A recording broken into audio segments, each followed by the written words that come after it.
Good morning. Finally, nakapag-day off na din. And look at outside. It's very frosty. Buti na lang hindi nag-snow ulit. Kasi pag nag-snow, nako, sobrang lamig na naman. I am getting ready because we're going out for lunch, Sunday lunch. Medyo basa pa yung aking buhok.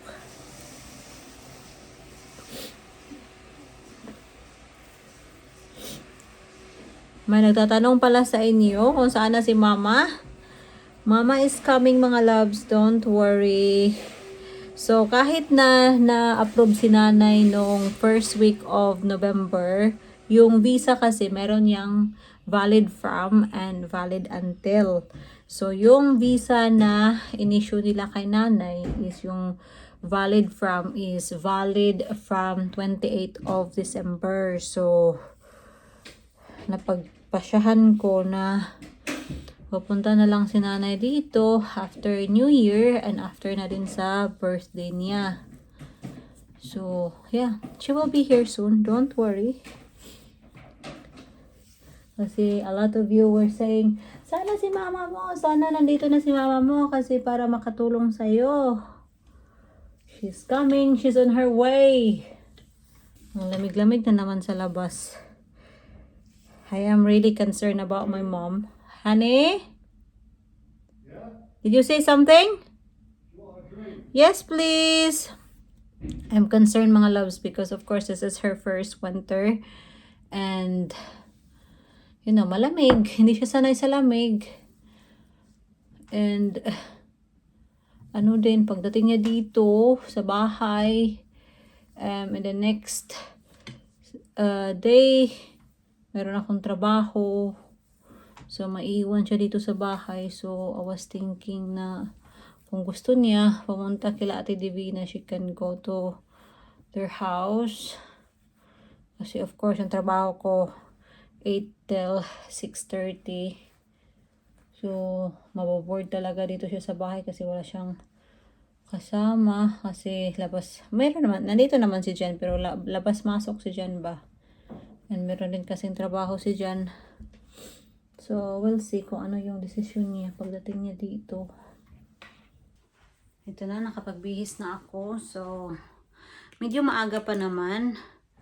Pero, it's okay kasi we're gonna set off early kasi we're gonna do our hospital run. Ito yung parang practice run namin ni Jan just in case na mag-labor ako. So, alam na niya kung saan niya ako dadalhin. Kasi of course si Jan hindi niya alam kung saan yung mga data. Pasikot-sikot sa hospital. So that's what we're gonna do today. And then after sa hospital run namin, papunta din kami sa Oriental shop para bumili ng rice kasi yung rice ko paubos na. And of course mama is coming. Rice is a must talaga na meron sa bahay. Hinihintay ko na lang si Jan. So, I'm basically ready. I'm just drinking my hot water. Yan. Anyway, napagpasyahan namin ni Jan na yung kwarto talaga ni baby is kung nasaan yung kwarto namin ngayon, kung saan kami natutulog. So, hindi nga ako nag-decorate ng nursery talaga kasi as I said to you, kung nanonood ko sa aking vlog na I'm not sure kung saan ang kwarto pa ni baby kasi ayaw ko kasi magsayang ng pera tapos hindi pala ito yung final room ni baby. Itong kwarto na kasi na to, parang ito yung ginawa kong office kasi dito ako nag-i-edit. Tapos of course, kung may bisita dito matutulog. So, pag medyo malaki-laki na si baby, pag hindi na niya kailangan tong next to me na crib kasi of course, baka tatalo na si baby. Mag-i-install na tayo ng proper crib and I think doon ko siguro ilalagay yung crib. Depende kung kailan kami makakalipat sa new bedroom kasi kung hindi pa, of course dito ko na lang i-install yung yung crib dito and then itong next to me na to ibibigay natin to. And then kung ano na yung hindi kailangan ni baby ibibigay natin. Ipapasa-pasa na naman natin. So yeah, I cannot wait to decorate mga loves. Gusto ko mag-decorate ng mga ano ba, yung pang kikay-kikay. You got the tickets, you got your bag. I got my bag. Let's go. Umulan pa din mga loves. At sobrang lamig. Woo!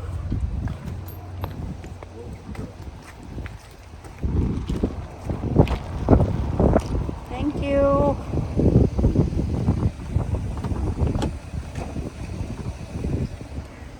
And then pupunta din kami sa sa Aldi. Hindi naman talaga sa Aldi. Meron lang akong pipick upin sa Inpost.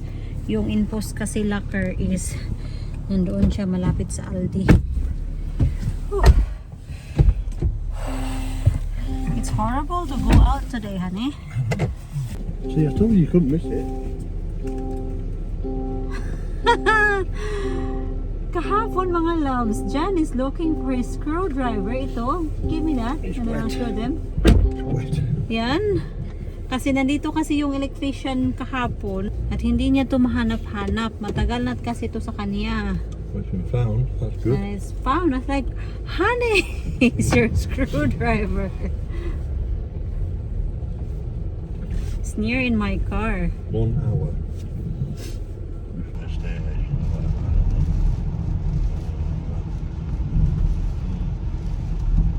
Nandito na kami sa roundabout ng hospital. So you need to guide me.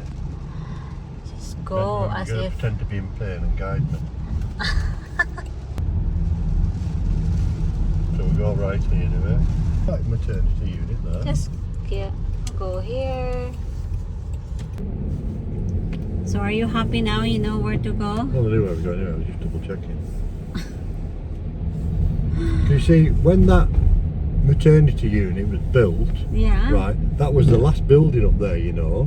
Because the okay. A&E used to be down here. I see. You know, that was the old part of the hospital. Then the maternity unit got built, you see, and you knew exactly where you were going. You couldn't miss it. It was the only building there was. But they've added that much now They to changed it. now, you see. So he knows where he's going now. See, that was the original hospital, isn't it? Yeah, the old one. Yeah. And that was A&E there. Is it really, honey? Oh, that was, yeah. Wow. Because ambulance used to come straight in and out here. That's why it says keep Yeah, clear. yeah. So, nandito na kami sa Oriental Shop. Si Jan lang yung bumaba para bumili ng rice and then suka at toyo. Yun lang. And then we're gonna go and grab our lunch kasi gutom na ako.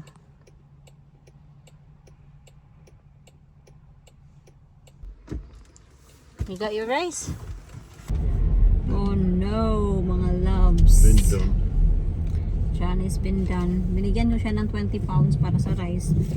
Kasi akala ko kasya na yun sa bigas and suka at toyo. Hindi pala.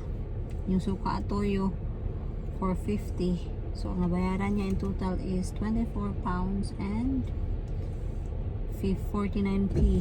Pence. He went through on the red. Oh, it's fresh. Fresher. Oh, there's a space now or no? They're just badly parked. Yeah. That's parking, isn't it?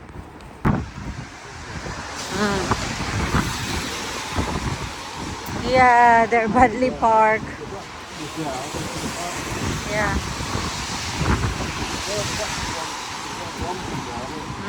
Huh? One doctor there. Ah, okay. Wobbling. Thank you. Wobbling, wobbling. Thank you, Thomas. Not even Be quiet. it's quiet. Could be. Oh, Could be very quiet. very quiet. Oh, really? Look, meron silang lobsters dito. How many lobsters? Two a lobster. We still got lobster, you know. That one. We go here. Yeah. Yeah. Malakas yung pa-music nila dito mga palangga. So baka makapiright tayo. Cheers. Yeah. Okay. Right.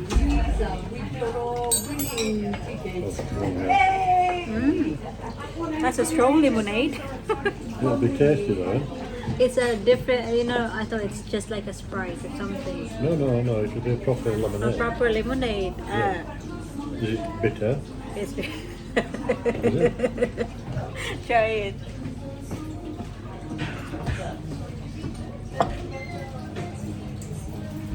Quite, it's refreshing, huh? It is refreshing. Not sickly, is it? Look. Smells so good, honey. Enjoy. I'll try. Looking good, Misu. Thank you, love it. That's got a lot of juice. Why? There's a lot of juice. I've ordered a sticky toffee pudding, mga I've never loves. seen one like that. And look, how much? I'm sure they're not put gravy in there. I think they put gravy on this one. I got ice cream here. Careful, Asad. Is it a gravy or a syrup? Syrup. Quite strong. I can smell something nice. You think? Really nice. Thank you. Thank you, thank you. Ah.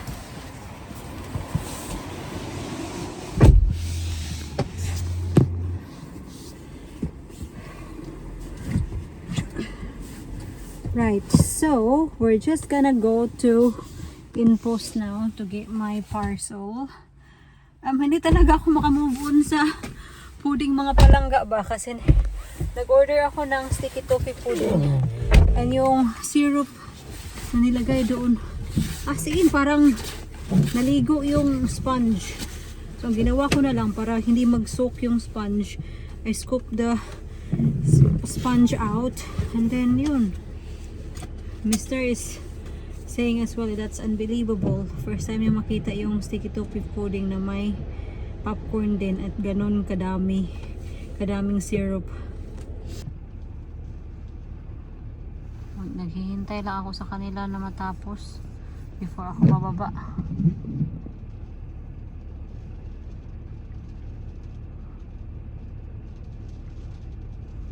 Nasa bahay na kami and yun na, nakuha na namin yung aking parcel and mapapahinga lang kami and then kailangan kong putol lang aking kuko sa paa ko din and of course kay Mr. kasi of course we need to remove all the ingrown talaga ingrown before tayo manganak kasi nakakahiya or baka sumakit yung paa natin.